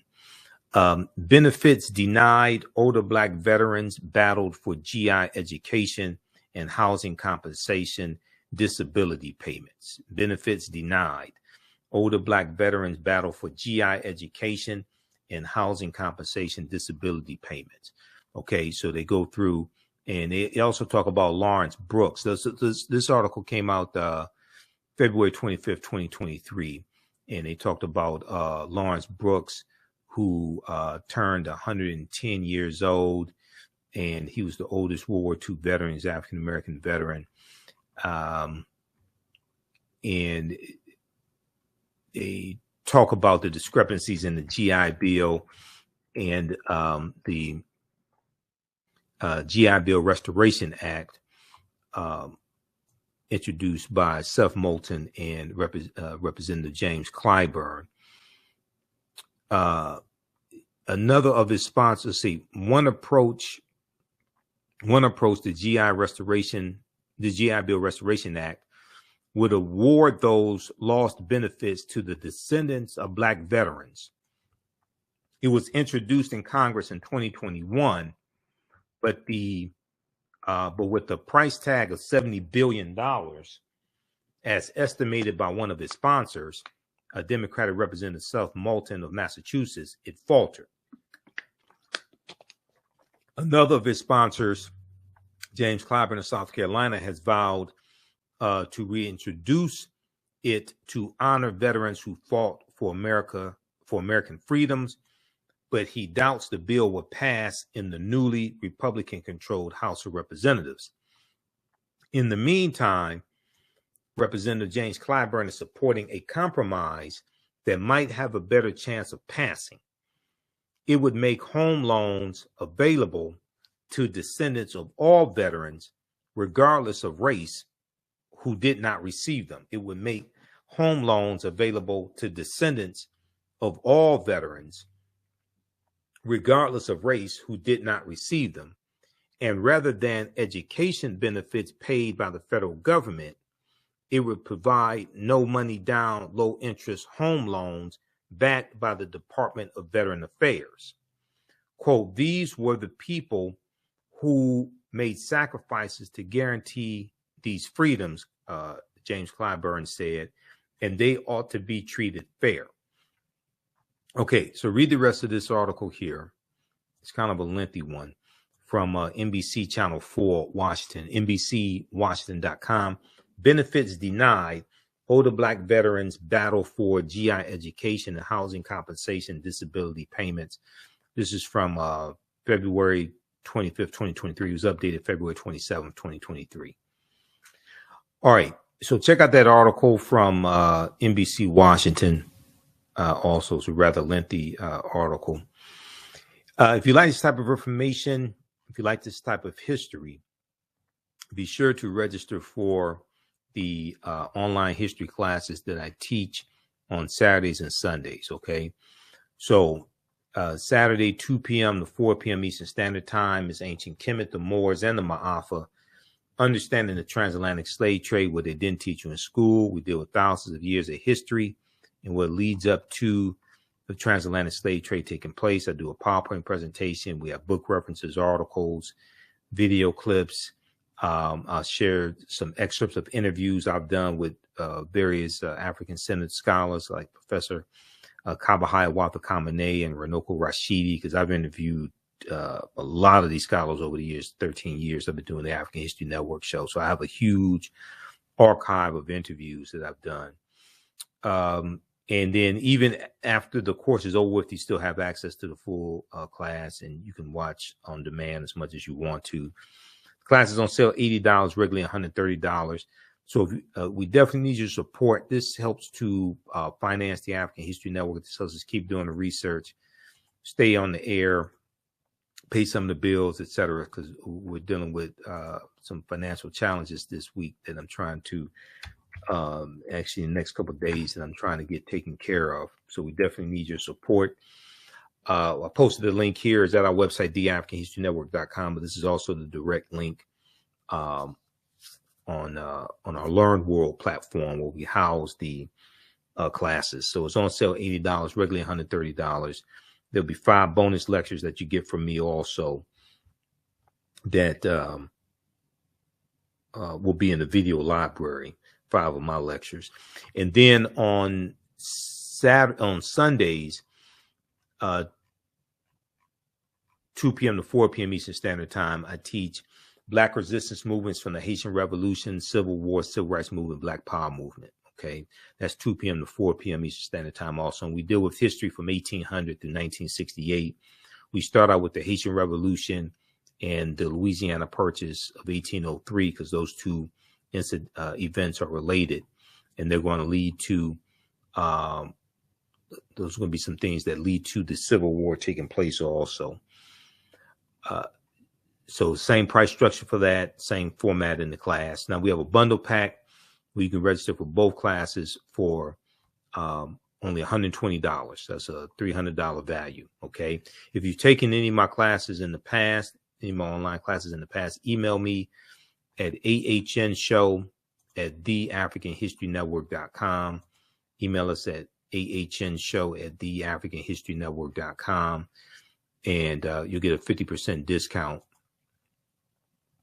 on the bundle pack of courses.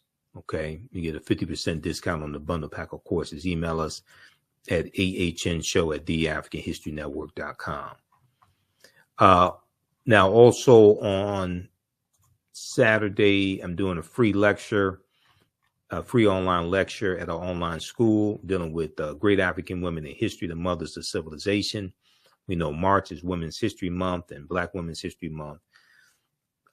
So 12 noon to 1:30 p.m. we'll do Great African Women in History, the Mothers of Civilization. This is part 2. I did part 1 this past Saturday.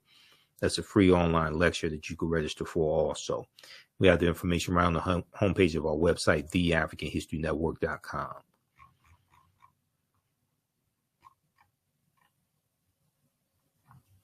Okay, so look, that's going to do it for us. Hopefully you learned a lot today. Give us a thumbs up, give us a heart, give us a like on this broadcast. Please also financially support the African History Network if you like this type of information, if you learned a lot from us over the